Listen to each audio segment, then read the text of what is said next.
I'm Iranian Canadian, and so I've moved back and forth between Iran and Canada all throughout my life.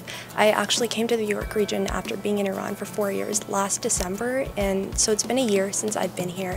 And I think that growing up in these two different countries, I've had like very different experiences that have really influenced kind of my perspective and how I interpret a lot of different things.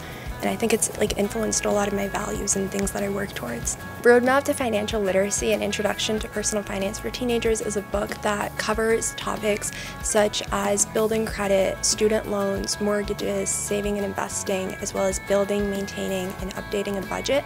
And it's designed to give a holistic understanding of the financial world that students will enter after high school. So it covers a lot of different topics, and it also has a lot of graphics and diagrams that help people visualize the content while learning. There have been like a series of experiences I've had where I've seen people talking about how important it is, and I've seen that there's a demand for it, but I think that the turning point was a conversation that I was having with a family member, and they were talking about how they're so new to the financial systems in Canada and how it's very difficult for them and they're trying to navigate through it. And after having that conversation, I was thinking about how a lot of teenagers can have immigrant backgrounds, and so they can't rely on their households to give them this knowledge or information. And financial education is important for everyone, and it becomes even more important for these people. So that's kind of the moment that I decided I wanted to do this. And like 5 minutes after that conversation, I was like typing some stuff on a Google document, and it became this book like 5 months later. I think that when you're learning different topics for the sake of learning, as opposed to when you're in a situation where you have to, you gain a lot more value from it. And so you can learn a lot more, and you can also develop habits around it that you can implement for the rest of your life.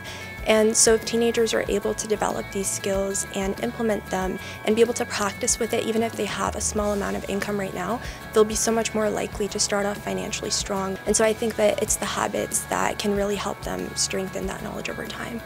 During the time that I was writing my book, I was also reaching out to a lot of people who were experts in finance or people who had more knowledge in order to have them proofread the book or provide their feedback.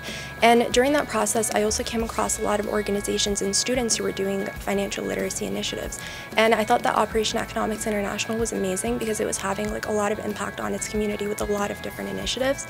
And so after I published my book, I reached out to the founder, and we were talking about things that we could work on together because our missions align. And so he suggested that we do this book drive, and I thought it was a great idea because it was something I was thinking of doing in other schools, and so that's kind of how I got started with him. We're currently in the process of raising money for it. We're trying to raise $3,000 in American dollars, and we've been able to raise more than $1,500 so far. And I think that because financial literacy is so important and a lot of adults care about this cause, they've been able to provide sponsorships or donations because of that. And so once we reach or surpass our goal, we'll begin to distribute the books to San Marcos Unified School District.